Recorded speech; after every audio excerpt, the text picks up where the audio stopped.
Court में चायुंग भिनसेंजो को बुलाती है। हम कुछ दिन पहले देखते हैं कि भिनसेंजो चायुंग से पूछता है तुम जीतने के लिए किस हद तक जाओगी।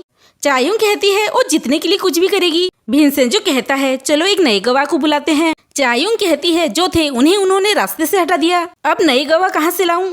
भिनसेंजो कहता है मैं हूँ ना, मैं नया गवाह बन सकता हूँ। चायुंग कहती है गवाह होने के लिए तुम्हारा किससे डायरेक्ट रिलेशन होना चाहिए। भिनसेंजो कहता है तुम्हारा काम है मुझे रिंग में उतारना, पंच खाना है या मानना ये मुझ पर छोड़ दो। ये सुन चायुंग के दिमाग में एक आइडिया आता है। भिनसेंजो से कहती है तुम्हें याद तो है ना कि तुमने कहा था तुम मेरी बात मानोगे। भिनसेंजो कहता है थोड़ा याद है। चायुंग कहती है अगर याद है तो मेरी बात माननी पड़ेगी, जो कहती हूँ वो करो। प्रेजेंट टाइम में चायुंग कहती है ये है मेरे गवाह भिनसेंजो, ये एक गवाह भी है और एक हमलावर भी। जज पूछते हैं एक हमलावर का इस केस से क्या लेना देना। चायुंग कहती है इन्होंने बाबिल केमिकल के कर्मचारियों पर हमला किया था और इस हमले का केस से गहरा रिश्ता है। हम देखते हैं कि चायुंग और भिनसेंजो ने ये प्लान बनाया था। चायुंग कहती है बस हम दोनों को पता है बाबिल केमिकल और हायमन मेडिकल सेंटर के बीच की गैर कानूनी गतिविधियों के बारे में। कहती है तुम गवाह बन जाओ। भिनसेंजो कहता है अगर अपोजिशन लेयर ने नई गवाह को मना कर दिया तो। कहता है मुझे ऐसा गवाह बनना होगा जिसे वो मना न कर सके, एक हमलावर गवाह जिसके पास अहम सबूत हो। तब भिनसेंजो प्लान के तहत वही रेस्टोरेंट जाता है जहां बाबिल केमिकल के कर्मचारी ड्रिंक्स कर रहे थे। भिनसेंजो उनके पास जाकर पूछता है तुम नई मटेरियल्स डेवलपमेंट के हेड हो ना, और तुम टीम लीडर और तुम एसोसिएट। वो पूछते हैं पर तुम कौन हो। भिनसेंजो कहता है तुमने रिसर्चर को ही उनकी बीमारी का जिम्मेदार ठहरा दिया, पर BLSD ड्रग्स घटिया सिस्टम की वजह से लीक हुआ। वो कहते हैं क्या बकवास कर रहे हो, क्या तुम रिपोर्टर हो। भिनसेंजो कहता है पहले कौन पीटेगा, और वो सभी कर्मचारियों को एक एक कर मारने लगता है। ये सुन मिस चोई कहती है ये पीड़ित पक्ष का सलाहकार है और इसने बाबिल के लोगों को मारा है, इसकी गवाही नामंजूर की जाए। ये सुन भिनसेंजो कोर्ट में कहता है बाबिल कंपनी ने खर्चा बचाने के लिए सीवेज डिस्पोजेबल सिस्टम नहीं लगाया जो जहरीले केमिकल को रोकता है, और इसलिए इनके रिसर्चर BLSD के चपेट में आ गए और कंपनी ने रिसर्चर की मौत को उनकी बीमारी बताया। ये सुन जज कहते हैं कोर्ट ने तुम्हें गवाही की इजाजत नहीं दी है और ना तुमने सच बोलने की कसम खाई, तो फिर तुम यहाँ क्या कर रहे हो। भिनसेंजो फोन दिखाते हुए कहता है मैं यहाँ एक अहम सबूत पेश करने आया हूँ। जज पूछते हैं क्या है ये। भिनसेंजो कहता है ये फोन रिसर्चर टीम के हेड का है जिसके मैंने पूरी टीम को पीटा था। उनके टेक्स्ट मैसेज दिखाते हुए कहता है इन्हें पढ़कर साफ पता चलता है कि अपना सच छुपाने के लिए कंपनी ने विक्टिम्स को धमकी दी थी। हम देखते हैं कि भिनसेंजो उन्हें मारने के बाद जब पुलिस उसे ले जा रहे थे तब भिनसेंजो ने उनका फोन छुपाकर मिस्टर नाम को खिसका दिया था। कोर्ट में भिनसेंजो कहता है उस झगड़े के बाद बाबिल कंपनी के एक एम्प्लॉय ने फोन उठा लिया था और उसने गलती से टेक्स्ट मैसेज पढ़ लिए और वो भला एम्प्लॉय फोन लेकर हमारे पास आ गया। ये सुन मिस चोई कहती है हो सकता है ये किसी के साथ मिलकर इनलीगल तरीके से मैसेज पढ़ने की साजिश की हो। चायुंग कहती है गवाह को खुलकर बोलने की इजाजत दी जाए, सब साफ हो जाएगा। फिर चायुंग सारे सबूत और फोन जज को दे देती है। ये देख मिस चोई इशारों में जज को सबूत रिजेक्ट करने को कहती है। भिनसेंजो कहता है आप एक एम्बुलेंस भी बुला लें क्योंकि केस के बाद मैं डॉक्टर जिल को कुत्तों की तरह पिटने वाला हूँ। जज कहते हैं अगर तुमने दोबारा किसी को धमकी दी तो वो उसे कोर्ट से फिकवा देंगे। भिनसेंजो कहता है डॉक्टर जिल ने विक्टिम्स की बीमारी की जो वजह बताई है वो बिल्कुल गलत है, जबकि वो जानते थे कि विक्टिम्स के ब्लड कैंसर की वजह BLSD ड्रग्स है। ये सुन मिस चोई कहती है भिनसेंजो बिना किसी डॉक्टरी ज्ञान के हमें खड़े होकर ज्ञान दे रहे हैं, ये अदालत की तौहीन है, ये जाने माने डॉक्टर पर कीचड़ उछाल रहे हैं। जज कहते हैं मैं किसी एक्सपर्ट की बात सुनूंगा, तुम्हारी नहीं। ये सुन भिनसेंजो और चायुंग खुश हो जाते हैं। चायुंग कहती है बिल्कुल, इसलिए मेरे नए गवाह एक मेडिकल एक्सपर्ट हैं। तब कोर्ट में डॉक्टर जिल की वाइफ आती है अगले गवाह के तौर पर। किम यून जो सोंगोन हॉस्पिटल की डायरेक्टर है और ल्यूकेमिया की एक्सपर्ट भी। बोखला कर मिस चोई कहती है ये गवाही झूठी है, आप ये गवाही को खारिज कर दीजिए। चायुंग कहती है ये गवाही केस के लिए अहम साबित हो सकती है, ये साबित कर सकती है कि डॉक्टर जिल ने झूठी गवाही दी है। मिस चोई इशारों में जज को मना करती है पर जज भी कुछ नहीं कर पाते और गवाही की मंजूरी दे देते हैं। हम फ्लैशबैक में देखते हैं कि जब चायुंग कहती है दुश्मन का दुश्मन दोस्त, हमारा दुश्मन है डॉक्टर जिल जो उनका विटनेस भी है, तो उसका दुश्मन कौन होगा, कोई साथी या कोई डॉक्टर। भिनसेंजो कहता है एक दुश्मन है जिसे वो सब अपना राज बताते हैं, वो दुश्मन जिससे सबसे ज्यादा डरते हैं। एक किराएदार कहती है तुम अभी तक नहीं समझी, उसका दिल तोड़ा तो सबसे बड़ा दुश्मन जोड़ा। भिनसेंजो फिर डॉक्टर जिल की वाइफ को एक पेंटिंग एग्जीबिशन में मिलने जाता है और अपने आप को इंट्रोड्यूस करता है। मिसेस ओन को और डॉक्टर जिल के अफेयर का फोटो और ट्रांजैक्शन रिसिप्ट दिखाता है। मिसेस वॉन कहती है मुझे उसके अफेयर के बारे में पता है और ये भी कि वो मुझे डिवोर्स देने वाला है, पर उन्हें ये नहीं पता था कि मिस्टर जिल ने इतने सारे पैसे छुपा के रखे हैं। विंसेंजो से पूछती है आप मुझसे चाहते क्या हैं? विंसेंजो कहता है आप हमारे एक्सपर्ट विटनेस बनकर डॉक्टर जिल की गवाही को झूठा साबित कीजिए, इसमें आपका ही फायदा है। हमारा लॉ फर्म आपके डिवोर्स का मुकदमा लड़ेगी और डॉक्टर जिल की सारी प्रॉपर्टी आपके नाम हो जाएगी। ये सुन मिसेस वॉन तैयार हो जाती है। मिसेस वॉन कोर्ट में पेन ड्राइव दिखाते हुए कहती है इसमें डॉक्टर जिल और दूसरे डॉक्टर के बीच की सारी बातें BLST के इलाज को लेकर है। इसमें उन्होंने माना है कि घटिया सीवेज सिस्टम ही लीकेज की वजह है और विक्टिम्स के ब्लड कैंसर की वजह भी BLST ड्रग्स है। मिस चॉय कहती है बिना इजाजत के अपने पति के ईमेल पढ़ना गैरकानूनी है, इसलिए सबूत कोर्ट में मंजूर न किए जाएं।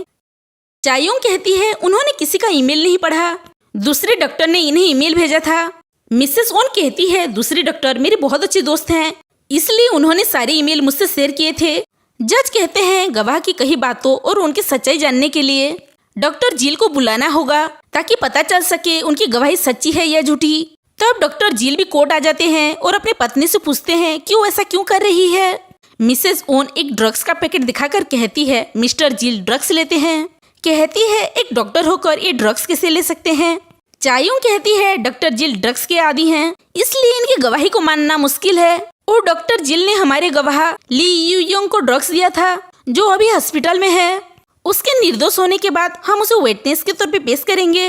विंसेंजो उठकर कहता है जो ड्रग्स ली यू योंग के खून में मिला है वो ड्रग्स डॉक्टर जिल के खून में भी मिलेगा, दोनों बिल्कुल सेम होंगे। ये सुन जज उसे डांटते हैं और कहते हैं वहाँ खड़े होकर बोलना अदालत की तौहीन है। डॉक्टर जिल गुस्सा होकर कहते हैं तुम अपने पति को बदनाम कर रही हो, तुम्हें शर्म नहीं आती, तुम्हारी औकात क्या है। जज कहते हैं ऐसे कोर्ट में लड़ना बंद करो।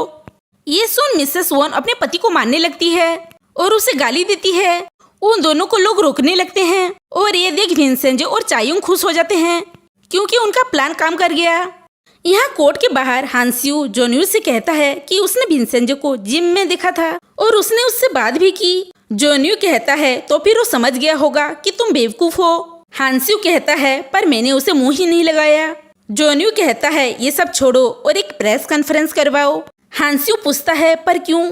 जोन्यू कहता है सब कुछ कबूल करो और बोलो कि हम BLST का इस्तेमाल नहीं करेंगे, कसूरवार को सजा देंगे और विक्टिम्स को नुकसान भरपाई देंगे। पूछता है बाबिल टावर का काम कैसा चल रहा है। हांस्यू कहता है थोड़ी मुश्किल आ रही है। जोन्यू कहता है बिल्डिंग गिराओ वरना तुम गिर जाओगे। हम वो टावर पॉलिटिशियन, प्रोसिक्यूटर, जज और गवर्नमेंट ऑफिशियल के लिए बना रहे हैं। वो उसे अच्छे से कोशिश करने के लिए कहता है। विंसेंजो कहता है अगर बाबिल स्मार्ट हुआ तो वो सेटलमेंट ऑफर के साथ आ जाएंगे। चायोंग कहती है हाँ वो सेटलमेंट की कोशिश करेंगे ताकि ये क्रिमिनल केस में ना बदल जाएं। विंसेंजो पूछता है तो फिर क्या प्लान है तुम्हारा। चायोंग कहती है विक्टिम्स को मुआवजा तो मिलना ही चाहिए, कंपनी के खिलाफ क्रिमिनल कोर्ट जाऊंगी। विंसेंजो कहता है जो केस को 5-6 साल लगने थे उसे हमने 2 हफ्तों में खत्म किया। चायोंग कहती है मुझे तुम्हें कुछ देना चाहिए। विंसेंजो पूछता है क्या। चायोंग कहती है तुमने केस के लिए बहुत मेहनत की है, CEO हूँ इसलिए इनाम देना तो बनता है। विंसेंजो पूछता है मैं जो भी चाहूँ दोगी। चायोंग कहती है मांगो जो मांगना है।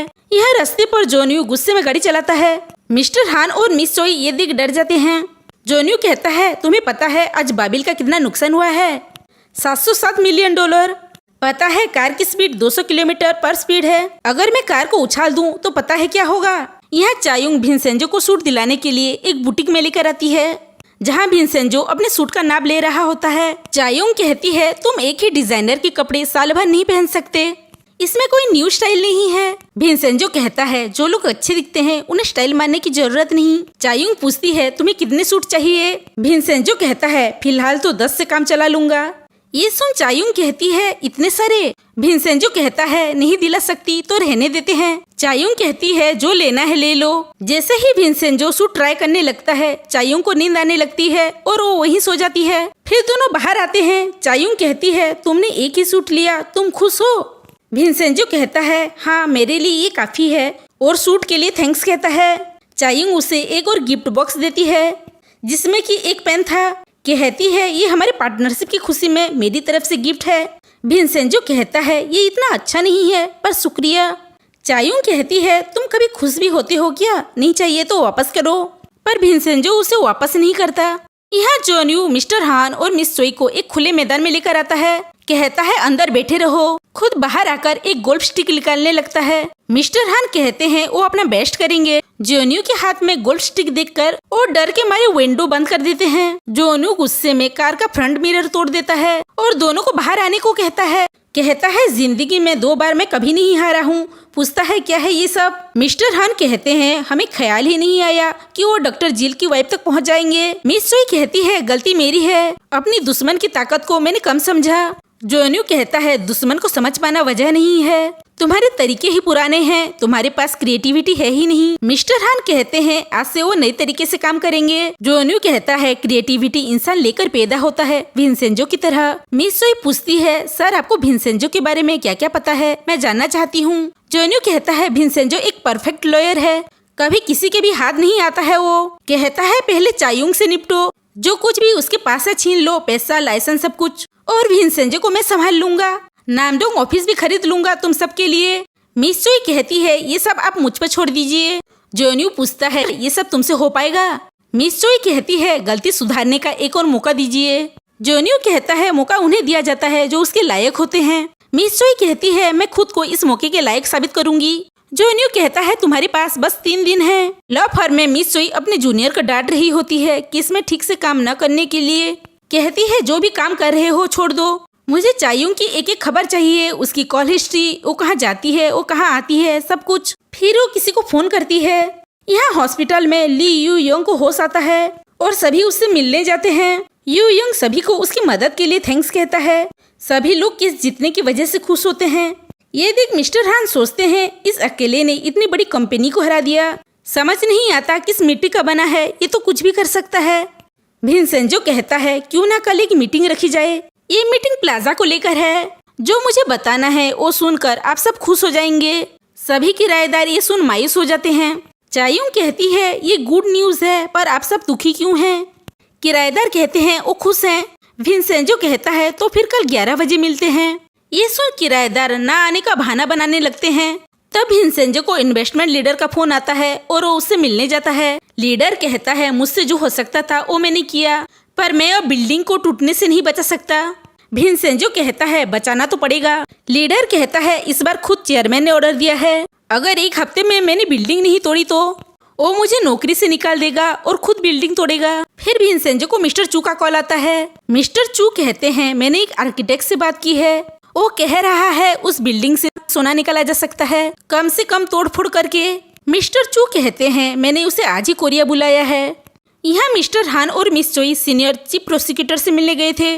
चीफ कहते हैं मुट्ठी भर जज तुम्हारे जेब में है तो क्या तुम मुझे भी खरीद लोगी? मिस चोई कहती है आप मुझे गलत समझ रहे हैं सर, पॉलिटिक्स में आगे बढ़ने में हम आपकी मदद करना चाहते हैं। चीफ पूछते हैं बाबिल प्रेसिडेंट बनने में मेरी मदद करेगा? मिस्टर हान कहते हैं अगर आप हमसे हाथ मिला लें तो सब कुछ मुमकिन है सर। चीफ कहते हैं तुम जैसे कमीनी मुझे आगे बढ़ने में मेरी मदद क्यों करोगे? बाबिल से तो कोई भरोसा नहीं, अगर दोबारा मुझसे ऐसी घटिया बात करने आए तो तुम सबको जेल में डाल दूंगा, ये कहकर वो चले जाते हैं। ये देख मिस चोई गुस्से में आग बबूला हो जाती है। यह प्लाजा में जब विंसेंजो जा रहा होता है वो एक अजीब आवाज सुनता है। फिर वो जानने के लिए एक कमरे में चला जाता है। तब विंसेंजो एक बच्चा जिसने भूतिया मेकअप किया था उसे देखकर डर जाता है और उसे दूर रहने को कहता है। डर के मारे विंसेंजो की हवा टाइट हो जाती है। वो बच्चा कहता है वो यूंगा है, भूत नहीं। विंसेंजो से कहता है उसने एक कॉमेडी चैनल शुरू किया है। विंसेंजो कहता है वीडियो बनाने से अच्छा है वो अपनी पढ़ाई पर ध्यान दे। वो बच्चा कहता है पढ़ाई से ज्यादा वीडियो बनाना अच्छा लगता है। जब विंसेंजो घर पर होता है मिस्टर चू उसे फोन कर कहते हैं आर्किटेक्ट आ चुका है, हम उसे कल मिलते हैं। विंसेंजो कहता है कल नहीं आज ही। तब मिस्टर चू मॉन्क्स को बहाने से बाहर बुलाते हैं और अजीबोगरीब सवाल पूछने लगते हैं ताकि तब विंसेंजो आर्किटेक्ट को लेकर बेसमेंट में जाए। आर्किटेक्ट बेसमेंट देकर कहते हैं ये बहुत मुश्किल है, बेसमेंट बुरी हालत में है। विंसेंजो पूछता है तो क्या बेसमेंट में पहुंचना मुमकिन नहीं है? आर्किटेक्ट कहते हैं मुझे डर है, अगर 30 सेंटीमीटर भी ड्रिल किया तो बिल्डिंग गिर जाएगी। ये सुन विंसेंजो मायूस हो जाता है। यहाँ हांसी और जोन्यू अपने डैड की बरसी मनाते हैं और साथ में ड्रिंक्स करते हैं। जोन्यू पूछता है कल के लिए तैयार हो ना? हांस्यू कहता है हाँ मैं पूरी तरह से तैयार हूँ, मैं संभाल लूंगा। जोन्यू कहता है तुम कंपनी संभालो और मैं कानूनी खेल। कहता है हमारे डैड बिल्कुल सही कहते थे, ना ही किसी पर भरोसा करो और ना ही तारीफ। हांस्यू कहता है मैं सिर्फ तुम पर भरोसा करता हूँ और सिर्फ तुम्हारी सुनता हूँ। हांस्यू पूछता है अगर मैंने तुम्हें कभी डिसअपॉइंट किया तो क्या तुम मेरा भी डैड जैसा हसर करोगे? जो डैड के साथ किया मेरा भी करोगे? हम फ्लैशबैक में देखते हैं जब जोन्यू के डैड चेयरमैन बीमार थे और हॉस्पिटल में एडमिट थे। जोन्यू के कहने पर डॉक्टर जिल एक जहरीला इंजेक्शन चेयरमैन को दे देते हैं जिससे उनकी मौत हो जाती है। जोन्यू पूछता है तो तुम जानते थे उन्हें मैंने मारा है? हांस्यू कहता है हाँ मैं जानता था। जोन्यू ये सुन कहता है तुम इतने भी बेवकूफ नहीं हो, तुम तो बहुत समझदार हो। कहता है आजकल तुम्हारी आंखें मुझे अच्छी नहीं लगती, मुझे डैड की याद दिलाती है। हांस्यू डर कर कहता है नहीं मुझे आजकल नींद नहीं आती, तो तुम्हें इसलिए ऐसा लग रहा है। जोन्यू कहता है वो तो मजाक कर रहा था। यहाँ भिंसेंजो मिस्टर चू से कहता है हमारे पास और कोई रास्ता नहीं बचा है, 1 हफ्ते में वो बिल्डिंग तोड़ देंगे, बेसमेंट में घुसने का कोई और रास्ता नहीं। मिस्टर चू कहते हैं हम किसी को कानो कान खबर लगे बिना बिल्डिंग को गिरा दें तो? भिंसेंजो कहता है जब तक पुलिस और सिटी ऑफिस हमारे साथ नहीं है ऐसा नहीं हो सकता। अब बस एक ही काम हो सकता है, इसे डिले करना होगा। मिस्टर चू पूछते हैं कुछ सोचा है? भिंसेंजो कहता है मेरे पास एक चाल है जो मैंने अभी तक नहीं चली है, जो आसान भी है और खतरनाक भी। हम सारे किराएदारों को किसी बात में खोया देखते हैं। हम फ्लैशबैक में देखते हैं कि जब भिखारी प्लाजा में उन्हें खाना मांगने आया था तब सारे किराएदार पूछते हैं कि वो क्या बताना चाहता है। भिखारी कहता है इस बिल्डिंग के नीचे बहुत सारा सोना दबा हुआ है। ये सुन सब हंसने लगते हैं। भिखारी कहता है ये सच है, मैंने देखा है, उस सोने को रखने वाले सारे लोग मारे गए। कहता है 3 साल पहले की बात है, मैं एक प्लाजा में खाना खाने गया था और सोना रखने वाले लोग भी वहाँ गए थे। वो बात कर रहे थे उन्होंने 80 करोड़ का सोना यहाँ रखा है। तब कुछ लोग आकर उन्हें मार देते हैं और भिखारी ने ये सब देखा था। कहता है मार डाला ताकि राज राज ही रहे और ये सब सोना छुपाने वाले ने किया। इटालियन सेफ कहता है हमें बेवकूफ समझा है क्या, कुछ भी बोल रहे हो? भिखारी कहता है वो सच बोल रहा है और एक फोन में फोटो दिखाता है। कहता है उनमें से एक मजदूर का फोन है। फोटो में मजदूर सोने के साथ था। ये देख सब चौंक जाते हैं। कहते हैं क्या ये असली सोना है? भिखारी कहता है ये गोल्ड बार इसी बिल्डिंग के नीचे है। तो एक किराएदार पूछता है तो क्या पता है कहाँ है? भिखारी कहता है पता होता तो वो खुद जाकर उठा लाता। एक किराएदार कहती है ये फोटोशॉप हो सकता है। किराएदार कहते हैं ये सब मजाक कर रहा है, ये सब झूठ है। हम प्रेजेंट टाइम में भिंसेंजो और चायुंग को टीवी पे बाबिल ग्रुप का कन्फेशन देखते हुए देखते हैं, जहां हांस्यू ने बाबिल की गलती मान ली और माफी मांगी। चायुंग एक पोस्ट देखती है जहां लिखा था कि मिस चोई चीफ प्रोसिक्यूटर को खरीदने गई थी पर नाकामयाब रही। भिंसेंजो कहता है मिस चोई ने बहुत पैसे दिए होंगे पर चीफ प्रोसिक्यूटर ने नहीं लिए। चायुंग कहती है चीफ के पास बहुत पैसा है, उन्हें रिश्वत की जरूरत नहीं, वो बस पॉलिटिक्स में आगे बढ़ना चाहते हैं। दोनों फिर 11 बजे किराएदारों से मिलने जाते हैं। मीटिंग में चायुंग कहती है भिंसेंजो आप सभी के लिए एक मॉल खरीद रहे हैं। भिंसेंजो कहता है आप वहाँ काम भी कर सकते हैं और रह भी सकते हैं, पर कोई उसकी बातों को सीरियसली नहीं लेता। तब मिस्टर पार्क भी अपने गुंडों के साथ वहाँ आ जाते हैं। कहता है सुना है आप सब कहीं और शिफ्ट हो रहे हैं, जाने से पहले इस पेपर पर साइन करके जाना। ये सुन एक किराएदार कहता है पर हम कहीं जाएंगे ही नहीं। चायुंग पूछती है तुम्हें नहीं जाना क्या? तब किराएदार कहते हैं ये प्लाजा हमारा घर है, ये हमारे दिल की तरह है। मिस्टर पार्क कहते हैं तुम दूसरे मॉल चले जाओ। ये सुन किराएदार कहते हैं हम मरते दम तक इस जगह की हिफाजत करेंगे। चायुंग कहती है क्या हो गया है इन सबको? तब सभी किराएदार कहते हैं मरते दम तक इनका मुकाबला करेंगे और यहाँ से नहीं जाएंगे। भिंसेंजो फ्रस्ट्रेट होकर कहता है अचानक इन्हें क्या हो गया, इनका दिमाग खराब है क्या? इन्होंने मुझे जवान दी थी कि वो यहाँ से चले जाएंगे, पर अब वो ये कर रहे हैं। तब पुलिस ऑफिसर आकर कहते हैं कि चायुंग आपको हेरा फेरी, गैर कानूनी कामों, धमकियों और जलसाजी के लिए गिरफ्तार किया जाता है। भिंसेंजो पूछता है आपके पास क्या सबूत हैं? पुलिस कहते हैं सारे सबूत पुलिस स्टेशन में मिल जाएंगे। चायुंग कहती है मिस चोई अपने बदले की आग बुझाने के लिए ये सब कर रही है। तब पुलिस उसे गिरफ्तार करके ले जाती है। स्टेशन में पुलिस फ्लैश ड्राइव में सबूत है कहती है। चायुंग कहती है बुजान ने तोड़ मरोड़ के सबूत बना दिए। भिंसेंजो कहता है वो ये सबूत को नहीं मानते। पुलिस फिर चायुंग को लॉकअप में बंद कर देती है। चायुंग कहती है अगर मुझ पर लगे इल्जाम सच साबित हो जाते हैं तो मैं कई सालों तक बाहर नहीं आ पाऊंगी। ये कहकर वो हंसने लगती है। भिंसेंजो कहता है ये हंसने वाली बात नहीं है और ये पिछली बार से ज्यादा सीरियस है। चायुंग कहती है मैं तो इसलिए हंस रही हूँ क्योंकि तुम तो मुझे बाहर निकाल ही लोगे। भिंसेंजो कहता है आसान नहीं होगा, उनके सबूतों को झुठलाना मुश्किल है। चायुंग कहती है ये सब नहीं सुनना चाहती मिस्टर माफिया लॉयर। ये सुन भिनसेंजो शॉक हो जाता है। चायुंग कहती है इस केस को ऐसे निपटाओ जैसे कोई माफिया निपटाता है। भिनसेंजो कहता है मैं माफिया के साथ नहीं हूँ। चायुंग उसका कॉलर पकड़कर कहती है मेरे सामने नाटक मत करो, मैं और अनजान बनकर नहीं रह सकती। भिनसेंजो पूछता है कैसे पता चला। चायुंग कहती है तुमने हांसियों के पिलों में सिरिंज घोप दिए, उनका वेयरहाउस जलाया, गोलियां चलाई और खुफिया जानकारी तक निकाल डाला। कोई आम वकील ये नहीं कर पाता। तुम मुझे बेवकूफ समझते हो, हर बात में हर मुद्दे में माफिया की बात करते हो। इन सब से तो पता चल ही जाता है। कहती है कुछ करो, 48 घंटे में वो मुझे डिटेंशन सेंटर ले जाएंगे। मुझे कैदियों के कपड़े नहीं पहनना। भिनसेंजो कहता है मैं कुछ करता हूँ अपने तरीके से। ये सुन चायुंग उसे गले लगा लेती है। कहती है यही तो मुझे सुनना था, जब तक मुझे बाहर ना निकालो तब तक अपनी शकल मत दिखाना। वो लॉकअप में चादर तान कर सो जाती है। यहाँ भिनसेंजो मिस चोई का पीछा करता है। मिस चोई एक कैसीनो में जाती है खेलने, तब भिनसेंजो भी वहाँ आ जाता है। भिनसेंजो कहता है तुम तो कच्ची खिलाड़ी हो। मिस चोई कहती है पक्के खिलाड़ी असल में ठग होते हैं। फिर दोनों एक दूसरे के साथ कार्ड खेलते हैं और भिनसेंजो जीत जाता है। दोनों फिर बात करने लगते हैं। मिस चोई पूछती है तुम यहाँ क्या करने आई हो। चायुंग को 2 दिन में जेल हो जाएगी और उसे बाहर निकालने के लिए मुझसे सौदेबाजी की उम्मीद मत करना, बदले में तुम मुझे कुछ नहीं दे पाओगे। भिनसेंजो कहता है मगर कुछ है जो दे सकता हूँ। चीफ प्रोसिक्यूटर कैसे रहेंगे। भिनसेंजो कहता है मैं तुम्हारे लिए उनसे डील करूंगा, पर चायुंग को छोड़ दो। एक कॉन्ट्रैक्ट देते हुए कहता है इसमें लिखा है तुम चायुंग को छोड़ दोगी और मैं तुम्हारे लिए चीफ को मनाऊंगा। मिस चोई कहती है तुम मेरा मजाक उड़ा रहे हो। भिनसेंजो पूछता है मुझ पर भरोसा नहीं है। मिस चोई कहती है भरोसा कैसे किया जाए, और वो भी उस पर जिसने मुझे मारने की कोशिश की हो। भिनसेंजो कहता है कभी कभी दुश्मनों पर भरोसा करना फायदेमंद होता है। हम एक फुटबॉल गेम देखते हैं जहां भिनसेंजो चीफ प्रोसिक्यूटर से मिलने आता है। कहता है आपसे मिलने आया हूँ चीफ प्रोसिक्यूटर। चीफ पूछते हैं वो कौन है। भिनसेंजो कहता है वो मिस चोई की तरफ से है।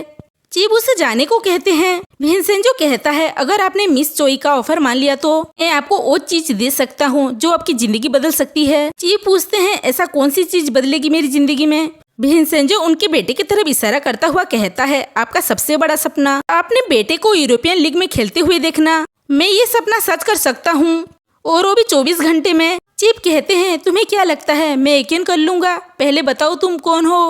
तब अचानक एक बड़े फुटबॉल टीम के कोच क्लब आते हैं और चीफ के बेटे से मिलते हैं। भिनसेंजो से कहते हैं क्या ये वही बच्चा है। भिनसेंजो कहता है हाँ। भिनसेंजो चीफ से कहता है वो कोच मेरे दोस्त हैं। ये सुन चीफ प्रोसिक्यूटर उसकी डील मान लेते हैं और उसे गले लगा लेते हैं। फिर वो मिस चोई को फोन कर उसकी डील मान लेते हैं और चायुंग लॉकअप से छूट जाती है। चायुंग ये देख खुश हो जाती है, पूछती है तुमने ये कैसे किया। भिनसेंजो कहता है मिस चोई के साथ एक डील की थी। चायुंग पूछती है कैसी डील। भिनसेंजो फिर उसे सब सच बता देता है। चायुंग कहती है तुमने उस इंसान से डील की जिससे मैं सबसे ज्यादा नफरत करती हूँ, और चीफ प्रोसिक्यूटर को उसकी झोली में डाल दिया सिर्फ मुझे निकालने के लिए। भिनसेंजो कहता है सॉरी पर कोई और रास्ता नहीं था। चायुंग खुश हो जाती है, कहती है तुमने तो सच में कमाल कर दिया, तुम तो सच में माफिया हो। उसे ऐसा ऑफर दिया कि वो मना ही नहीं कर पाई। चायुंग खुश होकर जोर जोर से पुलिस से कहती है ये माफिया लॉयर है। यहाँ प्लाजा में किराएदार आंदोलन के लिए सामान लाते हैं ताकि कोई उन्हें प्लाजा से ना निकाल सके। और यहाँ मिस्टर पार्क अपने गुंडों से कहते हैं इन्वेस्टमेंट लीडर का फोन आया था, हमारे कुछ लोग बिना हथियार के वहाँ जाएंगे और सिर्फ रेड जैकेट वाले प्रोटेस्टर को पीटना है। यहाँ भिनसेंजो बहुत तेज गाड़ी चला रहा होता है। चायुंग पूछती है इतना तेज क्यों चला रहे हो। भिनसेंजो कहता है टाइम हो गया है, मिस्टर पार्क के गुंडे प्लाजा में लड़ने आ रहे हैं। कहता है मैंने ही मिस्टर पार्क को लड़ने के लिए वहाँ भेजा। हम फ्लैशबैक में देखते हैं कि भिनसेंजो मिस्टर चू से कहता है मैं चाहता हूँ मिस्टर पार्क किराएदारों से लड़े और ये बात पब्लिक को पता चले और सोशल मीडिया में हंगामा खड़ा हो ताकि उन्हें बिल्डिंग तोड़ने का प्लान पोस्टपोन करना पड़े। मिस्टर चू कहते हैं किराएदारों को चोट भी तो लग सकती है। भिनसेंजो कहता है हम उन्हें चोट नहीं पहुंचने देंगे। कहता है आप कुछ लोगों को बुलाकर प्रोटेस्टर जैसे कपड़े पहना दीजिए, मिस्टर पार्क के गुंडे उन्हें मारे ताकि वीडियो फुटेज मिले। हम देखते हैं कि भिनसेंजो उस बच्चे योंग हो के पास जाकर कहता है कि वो एक वीडियो फुटेज शूट करे और सोशल मीडिया में डाले, पर वो बच्चा मना कर देता है। तो भिनसेंजो उसे पैसे देकर मना लेता है। फिर भिनसेंजो इन्वेस्टमेंट लीडर के पास जाकर कहता है कि वो मिस्टर पार्क को बोले कि वो प्लाजा में जाकर मारपीट करे और उनसे कहना कि वो रेड जैकेट वालों पर ही हमला करे। चायुंग ये आइडिया सुन कहती है तुम पक्का माफिया लगते हो, तुम्हारा जैसा प्लान तो कोई बना नहीं सकता। यह प्रोटेस्टर को हेल्थ सेंटर से फोन आता है कि शायद वो किसी वायरस से इन्फेक्टेड हो सकते हैं। ये सुन सभी प्रोटेस्टर लौट जाते हैं। प्लाजा में सारे किराएदार एक किराएदार का बर्थडे मना रहे होते हैं और ड्रिंक्स कर रहे होते हैं। तब मिस्टर पार्क और उनके गुंडे प्लाजा लड़ने आ जाते हैं। तब वो मिस्टर रहान को रेड जैकेट में देखकर उसे मारने लगते हैं और ये सब बच्चा देखकर सारे किराएदारों को इन्फॉर्म करता है कि मिस्टर पार्क के गुंडे मिस्टर रहान को मार रहे हैं। ये सुन सब किराएदार कहते हैं वो उन्हें नहीं छोड़ेंगे और गुंडों से लड़ने जाते हैं। फिर किराएदारों और गुंडों में जोरों की लड़ाई होती है। सब किराएदार गुंडों को मारने लगते हैं और वो बच्चा उन्हें रिकॉर्ड करने लगता है। जब भिनसेंजो और चायुंग प्लाजा आते हैं तब स्मोक की वजह से कुछ दिखाई नहीं देता। चायुंग कहती है यहाँ तो लड़ाई शुरू हो गई है। तब मिस्टर चू का भिनसेंजो को फोन आता है। मिस्टर चू कहते हैं कि किराएदारों ने गुंडों को मार मार कर उनकी हालत खराब कर दी है। ये देख दोनों शॉक हो जाते हैं।